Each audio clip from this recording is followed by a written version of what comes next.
자, 오늘 말씀의 제목은 중심을 향하는 삶입니다. 오늘 예배를 통해서 여러분들이 주변에 있는 우리의 삶이 중심으로 점점 더 접근하는 시간 되기를 바랍니다. 그렇게 될 줄로 기대합니다.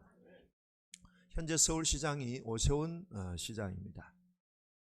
지금 나이가 62세인데요. 2011년입니다. 2011년, 그러니까 지금부터 12년 전이죠. 이분이 인생에 굉장한 된서리를 맞은 사건이 있었습니다. 기억나시죠? 무상급식을 반대하다가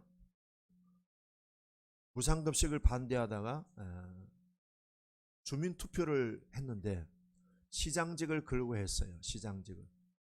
근데 자기는 자신감을 가지고 했는데 무상급식이 그냥 투표에서 졌습니다. 자기는 무상급식을 반대한다고 했는데 이 주민투표에서는 무상급식을 찬성하는 쪽으로 이렇게 됐습니다. 그래서 결국에는 서울시장직을 걸고 했는데 내려놓게 됐습니다. 저도 그때 그 장면을 보면서 아니, 서울시장직을 걸 필요는 뭐 있을까? 그렇게까지 해야 되나? 속으로 좀 안타까웠습니다. 서울시장직을 걸 만큼 큰 소리 쳤는데 물러난 후에는 평범한 시민으로 10년을 살았는데 다시 서울시장으로 또 보궐선거로 다시 돌아왔습니다. 어떤 기자하고 인터뷰를 한 내용인데요. 그는 그렇게 얘기했습니다. 이렇게 얘기했습니다. 서울시장직을 걸고 그렇게 했던 내 모습이 너무 무모했고 너무 철없는 일이었습니다. 그러면서 피눈물 흘리면서 반성을 했다고 했습니다. 그는 지난 10년 동안의 공백 기간을 이렇게 설명했습니다. 아무 직책 없이 평범한 시민으로 10년을 살아왔습니다. 피눈물 흘린 시간이었지만 그렇게 우울하지는 않았습니다. 피가 되고 살이 되는 10년이었습니다. 40, 50대 옛날에는 머리로 일했다면 이제는 가슴으로 일합니다. 과거의 오세훈은 논리적이었고 이성적이었고 그러면서도 지나치게 뜨거웠고 덜 성숙했습니다. 시장직을 내려놓고도 1년, 2년 동안은 내가 잘못했다는 판단을 수용할 수가 없었습니다. 내가 서울 시민들에게 얼마나 많은 실망과 좌절을 주었는가를 뼈저리게 반성했습니다. 지난 10년간 사람의 마음을 읽고 사람의 마음을 얻는 법을 터득했습니다. 선거라고 하는 것은 정책이 뛰어난다고 해서 되는 게 아닙니다. 악수를 많이 한다고 해서 이기는 것이 아닙니다. 유권자의 마음을 얻어야 하는데 유권자의 마음을 읽고 얻는데 25년을 걸렸습니다. 그렇게 얘기했습니다. 10년 동안 공백 기간을 보내면서 피눈물 흘리면서 배운 것이 사람의 마음을 읽을 줄 알아야 되고 사람의 마음을 얻어야 한다는 법을 깨닫게 됐다는 것입니다. 중요한 내용이죠. 자, 여러분, 우리가 가끔 마음이 아프다는 말도 하기도 하고 몸이 아프다는 말을 합니다. 마음 아픈 것이 더 힘들어요? 몸이 아픈 것이 더 힘들어요? 잘 하시네. 그 중심이 들어온 거예요. 저도 육체적인 통증에 대해서는 일각견이 있습니다.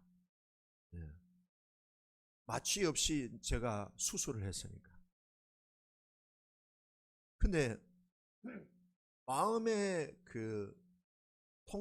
몸의 통증도 물론 심각하지만 마음의 통증은 더 심각합니다. 사실은 마음이 아프기 때문에 몸의 아픔으로 이렇게 확장이 되지 않습니까? 사람의 중심은 몸에 있지 않고 마음에 있습니다. 그래서 몸을 돌보는 것도 중요하지만 마음을 돌보는 것이 중심을 돌보는 것이고 중심의 자리에 와 있다, 이렇게 볼 수도 있습니다. 그래서 오세훈 시장이 사람의 마음을 읽을 줄 알고 마음을 얻는 법을 터득하면서 서울시장에 다시 재선이 된 것은 굉장히 중요한 의미를 주고 있다고 보여집니다. 우리의 신앙생활도 그렇습니다. 주변에서 살다가 주변적인 신앙생활에서 머물다가 시간이 지나가고 신앙의 훈련을 받으면서 점점 뭡니까? 신앙의 중심으로 자리를 움직여져 가는 것이 건강한 신앙의 과정입니다. 김혜영이라는 분이 계시는데요. 이분이 금년에 58세입니다. 과거에 우리 교회에서 이분의 책을 필독서로 읽은 적이 있습니다. 이분의 지은 책 가운데 청춘아 가슴 뛰는 일을 찾아라. 이분이 지금 케냐의 복지재단의 그 본부장으로 있고요. 국제 복지사로 활동하고 있습니다. 이분이 태어났는데 첫 딸이었습니다. 첫 딸로 태어났는데 아버지가 재수 없다고 태어난 이 딸을 그냥 들고 방 구석으로 냅다 집어 던져버렸습니다. 술이 잔뜩 취한 아버지가. 그래서 이 딸이 그 순간에 허리를 다쳐가지고 평생 동안 척추장애로 성장이 안 되는 거예요. 그래서 지금도 키가 얼마냐? 134cm. 허리의 통증으로 평생을 그렇게 알아왔습니다.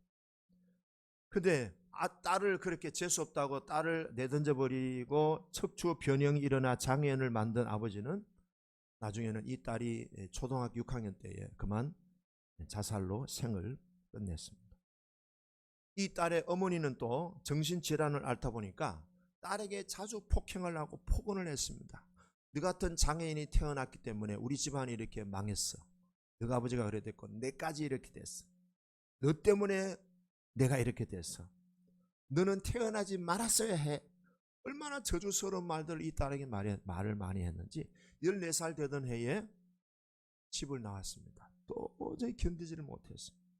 아버지 자살했죠. 어머니는 정신질환을 알아가지고 늘 집에서 폭언, 폭행, 저주스러운 말들만 하니까 14살에 집에 나와서 어느 집에 식모로 들어갔습니다. 들어가면서 이제 기술을 배우는데 편물 학원에서 기술을 배우면서 편물 공장에서 나중에 일을 했습니다. 공장에 일을 하다 보니까 갈 데가 없어요. 어디로 가느냐? 교회로 갔습니다. 하나님도 모르고 예수님도 몰랐지만은 교회 가서 늘 울기만 했다는 거예요. 그러다가 쓰러져 잠자고 또 아침에 일어나서 또 방직 공장에 편물 공장에 가서 일을 하고 어느 날 목사님 사모님이 그걸 보고 이 딸한테 사택에 있는 조그만 빈방을 하나 주었습니다. 거기서 한 2, 3년을 지냈는데 어느 날 16살 때 사모님이 케이크를 가지고 맛있는 미역국을 끓이고 그리고 반찬을 해서 이 딸에게 네가 생일을 당했으니까 오늘 생일 축하하자. 그래서 생일 축하를 해주면서 맛있게 음식도 해주었습니다. 축복기도를 해주었습니다. 그러다가 이제 혜영 씨는 다른 직장으로 이동되면서 이제 집도 옮기게 됐습니다. 내일이면은 이 집을 떠나고 다른 직장으로 이제 이사를 가야 되는데 사모님이 이 딸을 보고 성경책을 하나 선물을 주었습니다. 그러면서 성경책을 주면서 여호수아 1장에 있는 이 말씀을 이 김혜영 이 자매에게 주었습니다. 내 평생에 너를 능히 당할 자가 없으리니 내가 모세와 함께 있던 것 같이 너와 함께 있을 것이다. 내가 너를 떠나지 아니할 것이고 너를 버리지 아니할 것이다. 너는 마음을 강하게 하고 극히 담대하라. 두려워하지 말라. 놀라지 말라. 네가 어디로 가든지 내 하나님 여호와가 너와 항상 함께 하느니라. 이 말씀을 읽어주었습니다. 그래서 이 혜영 씨는 이 말씀을 붙들고 그때부터 평생 동안 지금까지 여호수아 1장 5절에서 9절에 있는 이 말씀을 마르고 닳도록 읽고 또 읽고 읽고 또 읽고 그러면서 자기가 평생을 그 말씀을 통해서 힘을 얻고 살아왔다는 거예요. 근데요, 지금은 그 말씀을 전하는 신학 대학원도 마치고 선교사로 이 땅의 수많은 제2의 김혜영들을 위해서 자신이 받은 인생 최고의 선물 여호수아 1장 말씀을 그들에게 전하고 있다는 거예요. 이분이 초등학교 출신이었는데 중학교 검정고시, 고등학교 검정고시 그리고 대학을 미국에 가서 하면서 미국에서 콜롬비아 대학의 석사와 박사 과정을 하면서 복지 박사가 됐고요. 한국에 와서 또 신학을 공부하면서 선교사로 백석대학원인가 거기서 또 신학대학원 또 박사 과정을 하고. 자, 이 김혜영 씨를 보면요, 교회 밖에 있던 사람이 교회 안으로 들어왔어요. 교회 안으로 들어온 사람이 주님 안으로 들어왔어요. 나중에는 주님의 사람으로 세상 사람들에게 복음을 전하는 요수아 1장의 그 최고의 선물을 또 다른 많은 제2의 김혜영이라는 사람들에게 전하고 있다는 거예요. 자, 신앙생활의 여정들을 보면은 변두리에 있던 신앙생활이 점점 외곽에 있던 사람들이 점점 신앙의 중심이신 하나님의 말씀으로 하나님께로 그리고 예수님께로 점점 가까이 오고 있습니다. 자, 우리는 어떻습니까? 오세훈 시장이 자기는 머리로 살고 있었고 논리와 이성에 충실했던 열정으로 살았는데 지금은 가슴으로 살고 있다고 얘기했습니다. 우리는 예수를 믿는 우리의 모습이 머리로 예수를 믿습니까? 가슴으로 예수님을 믿습니까? 가슴으로 믿는 줄로 믿어도 됩니까? 아까 찬양을 하는데 어떤 분이 금세 이렇게 손을 두고 눈물 닦는 모습을 봤습니다. 이것은 머리로 받아들인 거예요? 가슴으로 받아들인 거예요? 사나이 가슴이 아니고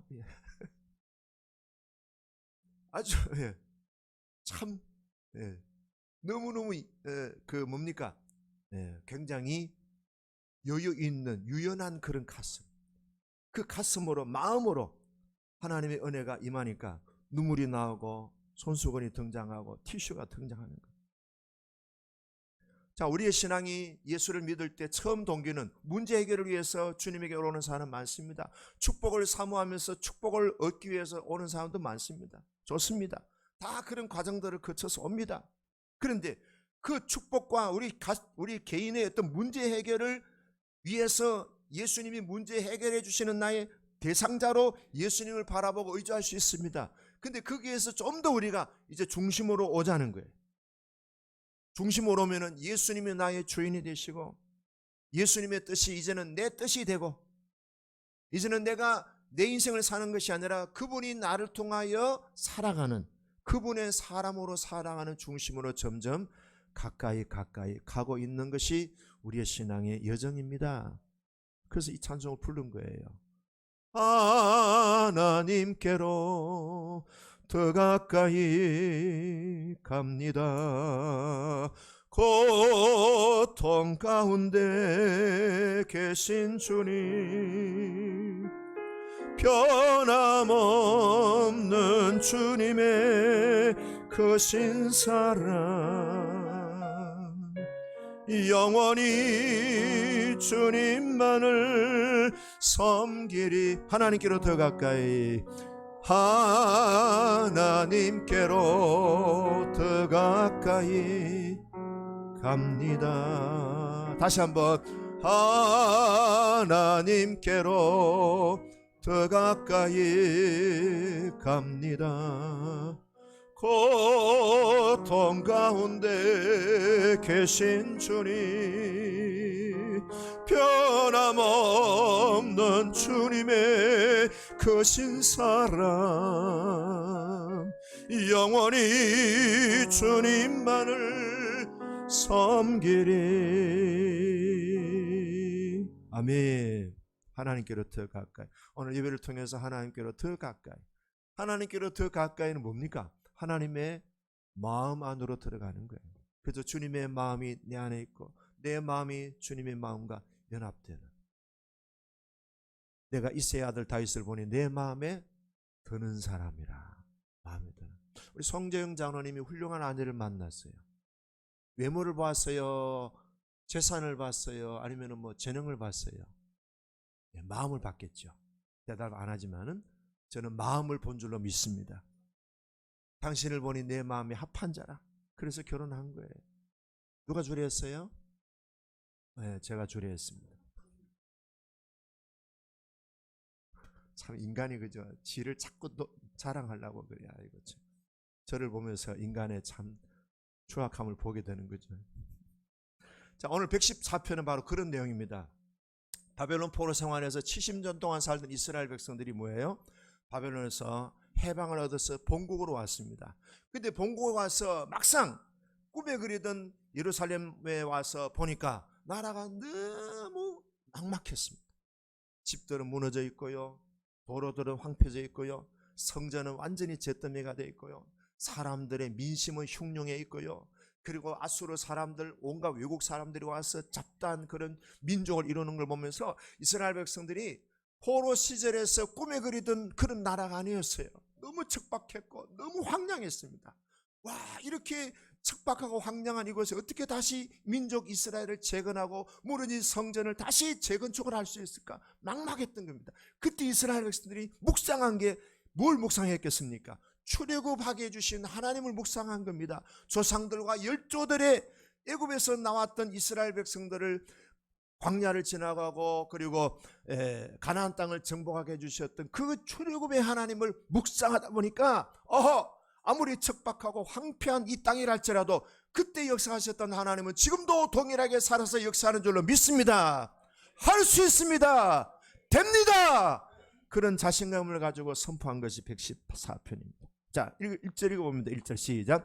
이스라엘이 애굽에서 나오며 야곱의 집안이 언어가 다른 민족에서 나올 때에, 바로 출애굽을 얘기하죠. 출애굽. 자, 출애굽을 할 때 이스라엘 백성들이 이제 광야 생활합니다. 2절 시작. 유다는 여호와의 성소가 되고 이스라엘은 그의 영토가 되었도다. 자, 오늘 이 114편 읽으면서 핵심적인 구절을 꼽으라면은 2절입니다. 2절. 자, 2절. 그 다음에 3절에 보면은 바다가 보고 도망하고 요단이 물러가고 산들이 뛰놀고, 또 5절에 보면은 바다가 도망하고 요단이 도망가고 산들이 뛰놀고. 이거는 다 주변적인 거예요. 핵심이 아니에요. 핵심은 뭡니까? 유다는 여호와의 성소가 되고, 여호와의 성소가 되고. 이것이 오늘 이 114편의 키워드라고 볼 수 있습니다. 출애굽을 했던 이스라엘 백성들이 가나안 땅까지 가게 될 때, 거기에서 이스라엘 백성들은요, 하나님의 성막을 통해서 동서남북을 이렇게 진을 치고, 세 지파씩 12지파가 이렇게 진을 치고 성막을 중심으로 이동을 했습니다. 근데 그 여호와의 성소가 이름이 누가 나와 있는가 하면 유다라고 나와 있습니다. 유다. 자, 이제 유다를 좀 살펴볼 텐데요. 여호와의 성소는 다시 말해서 여호와의 성막이라고 할 수 있습니다. 성막은 뭐죠? 하나님의 임재를 의미합니다. 영어로 하면은 미팅 플레이스, 회막이라 하기도 합니다. 미팅 플레이스, 누구를 만나는 거예요? 애인을 만나는 겁니까? 아니에요. 하나님을 만나는 거룩한 장소예요. 하나님의 영광을 보는 것입니다. 하나님을 만나는 것입니다. 하나님의 임재가 있는 것입니다. 거기에 하나님의 영광이 임하고 있습니다. 거기에 하나님께서 이스라엘 백성들과 함께하고 있다는 사실을 보여주는 메시지가 된 겁니다. 자, 그 하나님이 임재하시는 이 성소가 이스라엘 백성들의 광야 생활의 중심에 와 있습니다. 자, 3절에 보시면요, 3절 읽겠습니다. 바다가 보고 도망하며 요단은 물러갔으니. 바다는 무슨 바다예요? 홍해바다를 얘기합니다. 홍해바다가 물러가는 거예요. 누구 때문에? 하나님의 임재 때문에 홍해바다가 물러간 거예요. 이스라엘 백성들이 홍해바다를 갈라지게 한 게 아니에요. 그 다음에 강은, 요단은 물러가. 요단은 뭐예요? 가나안 땅 접경 지역에 요단을 건너야 이제 가나안 땅 들어가는데, 그 요단강을 육지와 같이 길을 내어주신 분도 하나님이셔요. 이스라엘 백성들이 아니다 이 말이에요. 이 뭐예요? 하나님의 임재, 하나님의 성소로 인하여 홍해바다가 갈라지고 요단강이 갈라진 거예요. 4절에 보니까 산들은 순양들 같이, 작은 산들은 어린 양 같이. 이 산은 시내산을 말합니다. 시내산에 지진이 일어난 사건을 기억하시죠? 시내산에 지진이 일어났습니다. 시내산에 지진이 일어난 사건은 무슨 자연재해로 끝난 게 아니에요. 이것은 하나님의 개입이에요. 하나님의 임재를 통해서 나타난 거예요. 자, 5절 6절은 다시 반복합니다. 홍해바다가 도망한 건 뭡니까? 하나님이 두려워서 그랬어요. 요단강이 물러간 건 뭐예요? 하나님께 순종해서 된 거예요. 바다도 하나님을 두려워하고, 강도 하나님 앞에 순종하고, 그리고 땅들조차도 하나님의 뜻에 의해서 갈라지기도 하고 합쳐지기도 하고. 그래서 뭡니까? 7절 이렇게 얘기합니다. 땅이여 너는 주 앞 곧 야곱의 하나님 앞에 뭐라고요? 떨지어다. 하나님 앞에 꼼짝 마. 자, 8절 읽어볼까요? 시작. 그가 반석을 쳐서 못물이 되게 하시며 차돌로 샘물이 되게 하셔도다. 반석이 뭐예요? 이스라엘 백성들이 광야를 지나는데 물을 가지고 왔습니까? 물 없어요. 막막한 사막이고 광야입니다. 어떤 때는 풀 한 포기조차도 볼 수 없는 막막한 사막입니다. 진짜 사막이에요. 근데 거기에 물이 어떻게 됩니까? 반석에서 반석에서 연못이 나온다 이 말이에요. 차돌. 그 차돌 단단한 암석에서 뭐가 나옵니까? 샘물이 콸콸 쏟아지더라. 인간이 만든 인공 샘물이 아니에요. 하나님의 작품이라. 하나님의 임재를 통해서 하나님의 권세와 능력과 하나님의 영광이 그것에 있었기 때문에 차돌에서 샘물이 나오고 반석에서 물이 나오는데 물이 막 엄청나게 나오는 거예요. 이런 바다도 강도 산들도 하나님을 두려워했고 하나님이 그렇게 강도 열고 바다도 여셨는데, 여러분, 인간이 능력이 위대합니까? 바다의 능력이 위대합니까? 강의 능력이 위대합니까? 산의 땅의 능력이 위대합니까? 인간은 바다를 못 이겨요. 산도 못 이겨요. 땅도 못 이겨요. 근데 하나님이 인간보다 더 뛰어난 바다나 산이나 강을 하나님이 통치하시고 다스리시고 마음껏 열기도 하고 닫기도 하고 갈라지기도 하고 합치기도 하시는데 왜 인간의 운명을 하나님이 못 바꾸시겠느냐? 하나님은 전지전능하십니다. 그래서 하나님은 얼마든지 우리의 척박한 황량한 인생도 역전시킬 수 있는 전능하신 하나님이고 지혜가 충만하신 하나님이심을 믿으세요. 오늘 114편은 그런 걸 얘기하는 거예요.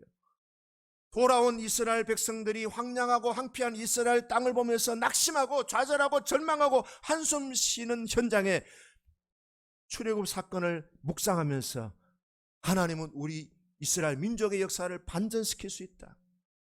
하나님은 오히려 사막에서 강을 내시는 영광을 보여주시는 하나님이십니다.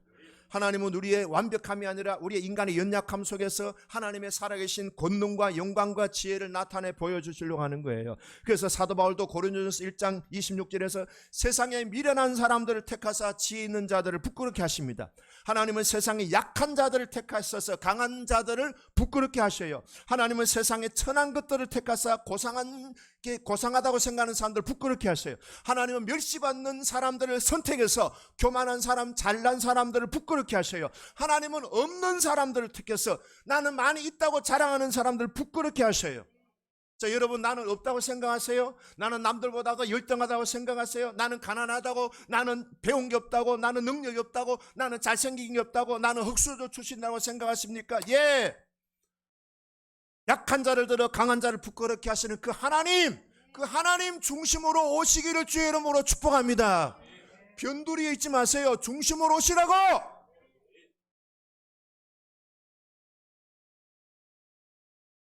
예수님도 마가복음 10장 45절에 인자가 온 것은 섬김을 받으려 함이 아니라 도리어 섬기려 하고 자기 목숨을 많은 사람들의 대속물로 주려 함이라 그랬어요. 예수님이 우리를 섬기시기에 오셨고 우리를 구원하시기 위하여 본인은 대속제물로 오셨다고 했습니다. 주님은 우리에게 그렇게 놀라운 기대를 갖고 계시고 우리의 인생을 풍성하게 하시기 위한 꿈을 가지고 십자가에 못 박히신 거예요. 오늘 본문의 핵심은요, 홍해바다가 갈라지고 요단강이 갈라지고 그리고 산이 막 지진이 일어나고 땅들이 이렇게 움직이고 있는 그런 것들이 아니라 이 말이에요. 이 모든 것들을 홍해바다를 갈라지게 하고 요단강을 갈라지게 하고 이 모든 사건들을 일으키신 분은 주님이시요, 일하신 분은 주님이시요. 그 주님은 어디 계셔요? 유다의 성소로 표현되고 있는 거예요. 자, 그러면 왜 유다입니까? 유다. 왜 유다입니까? 백정순의 성소가 아니고 조정대의 성소가 아니고 왜 유다의 성소를 했을까요? 그만큼 유다는요, 하나님에게 주목을 끄는 인물이 됐던 거예요. 유다는 어떤 사람입니까? 하나님의 임재가 있었던 사람이다. 결론은 그렇게 얘기할 수 있어요. 자, 그럼 유다는 어떤 사람인가? 몇 가지 예를 보면요. 첫째, 유다는 야곱의 몇째 아들입니까? 넷째 아들입니다. 그 유다의 엄마가 누구예요? 레아예요. 레아의 적수는 누구예요? 라헬이에요. 라헬의 인물이 좋아요. 그래서 야곱이 라헬의 인물을 보고 라헬을 정말 연모하고 사모하면서 7년 동안 봉사하면서 라헬을 얻었어요. 그만큼 라헬의 외모가 뛰어났는가 봐요. 역시 여자는 이쁘고 봐야 되는가 보다요. 그게 일반적인 우리의 생각이에요. 근데 이제 레아도 야곱의 아내가 됐잖아요. 근데 레아는 그때부터 야곱이 보니까 안경을 썼어요. 레아가 눈이 이렇게 잘 안 보여가지고, 요새 같으면 수술해서, 그때는 수술도 못하고 눈이 막 이렇게, 여자가 또 이렇게 뜨듬뜨듬 하니까 매력도 없어 보이고, 이 여자는 자기 외모에 대해서 일찌감치 포기했어요. 레아가. 그래서요 자꾸 옆으로 벌어지고 뒤로 나가고 이렇게 몸매 관리할 필요가 없어요. 자기 자신을 포기했으니까. 근데 어떻게 하나님의 은혜로 야곱의 부인이 된 거예요. 근데 하나님이 참 공평하신 것 같아요. 라헬은 아기가 없는데 레아는 애를 4명이나 줄줄이 낳은 거예요. 그러니까 남편한테 사랑받는다는 생각을 했겠죠. 또 남편한테 사랑받기 위해서 또 애를 계속 낳는데, 근데 아기를 셋째를 낳고 넷째를 낳으면서 이 엄마가, 레아가 깨달은 거예요. 인생은 하나님이 열어주셔야 된다는 것을 깨닫게 된 거예요. 자기는 라헬보다 비교할 수 없을 정도로 외모가 뒤떨어졌는데도 불구하고 하나님이 자기에게 새 아이를 주셨다는 이 놀라운 기적을 경험하면서 레아가 안 되는 게 없구나, 아무리 얼굴이 못나도 길이 있구나, 남편에게 사랑받을 수 있는 은혜를 주시는구나, 하나님은 공평하시는구나. 여러분, 얼굴이 안 받쳐준다고 절대로 낙심하지 않기를 바랍니다. 하나님이 또 다른 복을 주셔요. 믿으시기 바랍니다. 그러니까 몸매가 조금 망가졌다고 절대로 낙심하지 마시고, 공부가 좀 못했다고 낙심하지 마시고, 주 안에는 다 해답이 있어요. 할렐루야. 하나님은 뭘 보신다고? 중심을 보십니다. 배꼽티를 다 입고 오는 이유가 중심을 보신 하나님 앞에 보여요. 레아가요 넷째 아이를 임신하면서 인생은 하나님의 손에 있구나. 그래서 하나님을 찬송했습니다. 이제는 남편 중심에서 아들을 더 얻으려고 하는 그 중심에서 이제는 어디로 집중합니까? 하나님께로 집중합니다. 남편이나 아들이 다 주변에 있는 거예요.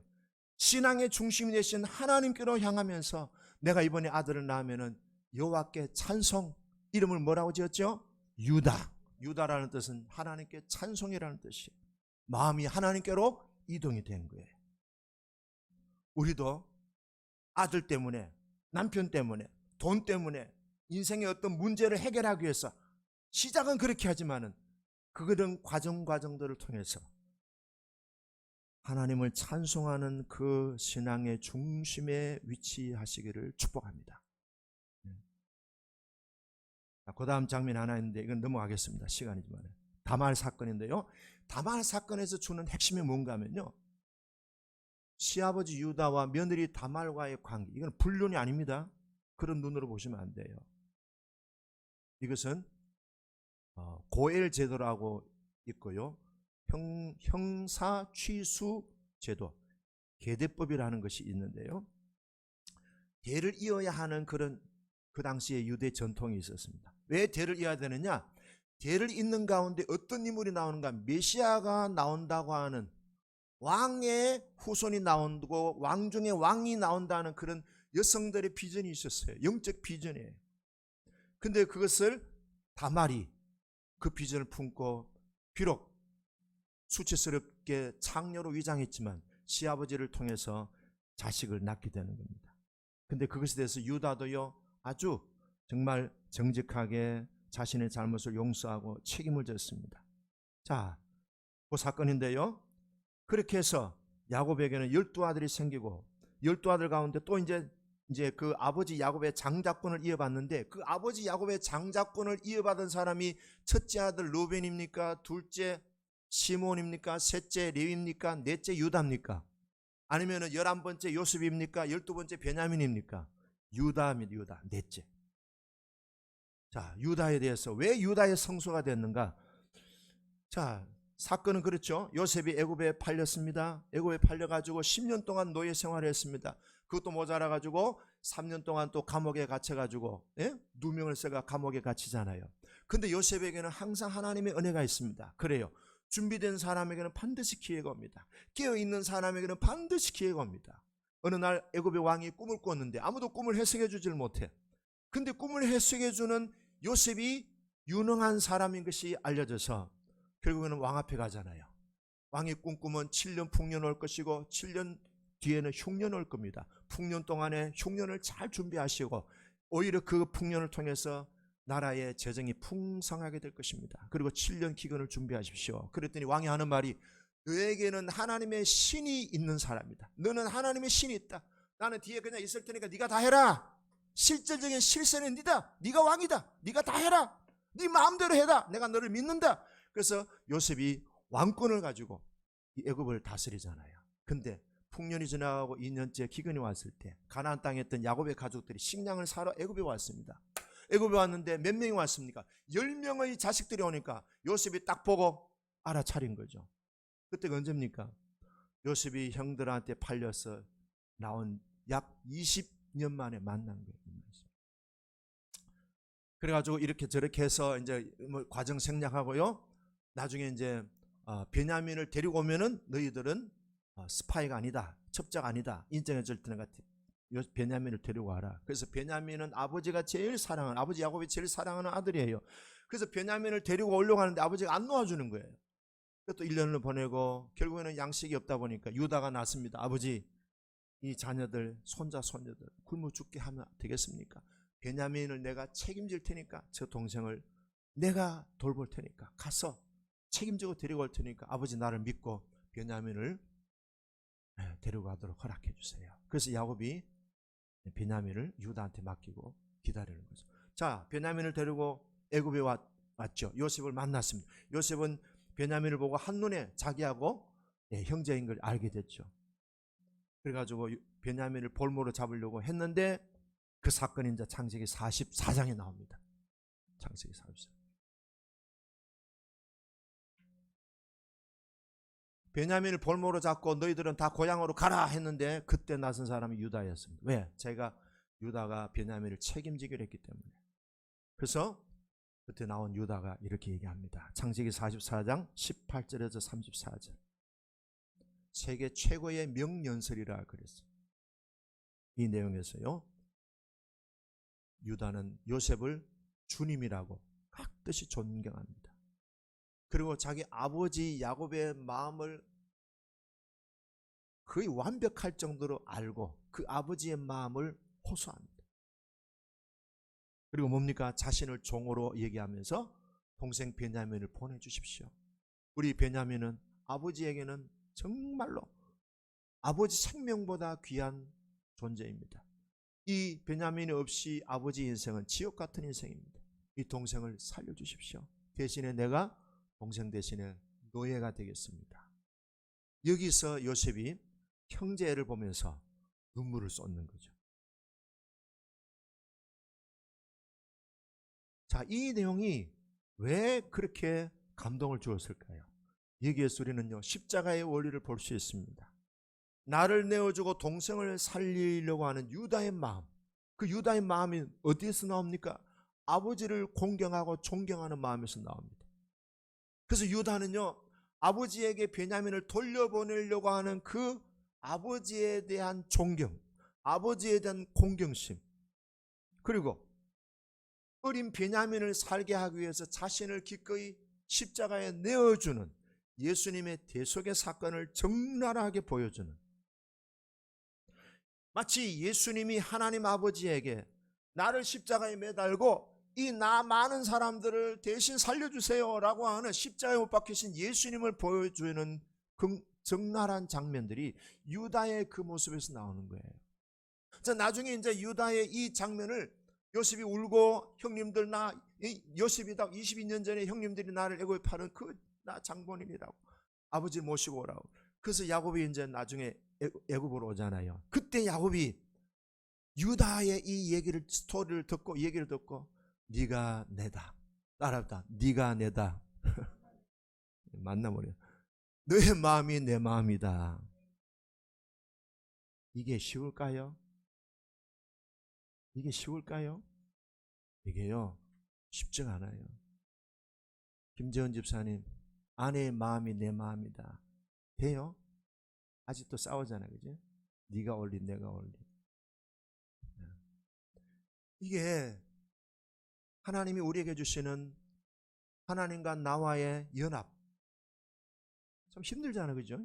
근데 유다는 그걸 보여준 거예요. 유다의 생애를 보면은 그런 게 있어요. 이것이 신앙의 뭡니까? 중심입니다. 이것이 신앙의 중심입니다. 예수 그리스도가 만민의 죄를 대신하기 위하여 자신이 대속제물로 자신을 내어주신, 오늘 유다가 동생, 배다른 동생 베냐민을 살리기 위해서 자신을 내어드림, 여기에서 야곱은 감동을 받습니다. 네 마음이 내 마음이다. 그래서 유다를 어떻게 해요? 집안의 장자로 세웁니다. 장자로 세웁니다. 그러면서 야곱이 죽기 직전에 유다를 불러가지고 어떤 축복을 줍니까? 장자의 복을 줍니다. 자, 보십시다. 읽고 이제 마무리하겠습니다. 창세기 49장. 이 내용은 유다에게 주신 장자의 복이 저와 우리 자녀손들에게, 우리 모두에게 이 말씀의 축복의 약속이 임하기를 기대하는 마음으로. 자, 창세기 49장 8절에서 12절 같이 읽어보겠습니다. 창세기 49장 8절에서 12절 시작. 손을 짚으면서 자기 이름을 넣어도 됩니다. 정대야 이렇게. 예, 시작. 유다야 너는 내 형제의 찬송이 될지라 네 손이 내 원수의 목을 잡을 것이요 내 아버지의 아들들이 내 앞에 절하리로다. 유다는 사자 새끼로다. 내 아들아 너는 움킨 것을 찢고 올라갔도다. 그가 엎드리고 웅크림이 수사자 같고 암사자 같으니 누가 그를 범할 수 있으랴. 규가 유다를 떠나지 아니하며 통치자의 지팡이가 그 발 사이에서 떠나지 아니하기를. 실로가 오시기까지 이르리니 그에게 모든 백성이 복종하리로다. 그의 나귀를 포도나무에 매며 그의 암나귀 새끼를 아름다운 포도나무에 맬 것이며 또 그 옷을 포도주에 빨며 그의 복장을 포도즙에 빨리로다. 그의 눈은 포도주로 인하여 붉겠고 그의 이는 우유로 말미암아 희리로다. 자, 이 유다가 뭡니까? 규, 통치자의 지팡이. 형제들이 네 앞에 절할 것이다. 너는 뭡니까? 사자 새끼로다. 너는 움킨 것을 찢고 올라가고 엎드리고 웅크림이 수사자 암사자. 누가 너를 범할 수 있겠느냐? 왕적인 권세와 왕적인 뭡니까? 기름 부음, 왕적인 특권을 유다에게 준 거예요. 이렇게 됐어요. 그래서 유다의 후손 가운데 누가 태어났죠? 다윗이 태어났고 예수님이 태어난 거예요. 신앙의 중심이 뭐예요? 유다의 성소입니다. 유다의 성소가 있어서 홍해바다가 갈라지고 요단강이 갈라지고 땅들이 지진이 일어나고 바위에서 샘이 솟아나고 또 반석에서 생수가 터져 나가는 거예요. 여호와의 성소가 있어서 된 거예요. 인간의 힘으로 된 게 아니라는 거예요. 노력으로 된 게 아니에요. 그 여호와의 성소가 뭐예요? 십자가의 사건입니다. 예수 그리스도 자신을 내어줄 수 있는, 그것이 뭡니까? 성소의 중심이 되는 거예요. 하나님의 마음이 있는 곳입니다. 거기에 뭡니까? 영적인 장자의 복이 있고요. 그게 뭡니까? 왕적인 기름 부으심이 있는 겁니다. 하나님의 임재가 있는 곳, 자신을 내어드리는 예수 그리스도의 대속적인 삶을 사는 곳, 그것이 뭐예요? 유다의 성소고 하나님의 임재가 있는 것이고 신앙의 중심인 겁니다. 우리 교회가, 우리 자신들이 그렇게 살아가셔서 세상을 살리고 교회를 살리고 국가를 회복시키는 그런 주역들이 되기를 축복합니다. 기도하겠습니다.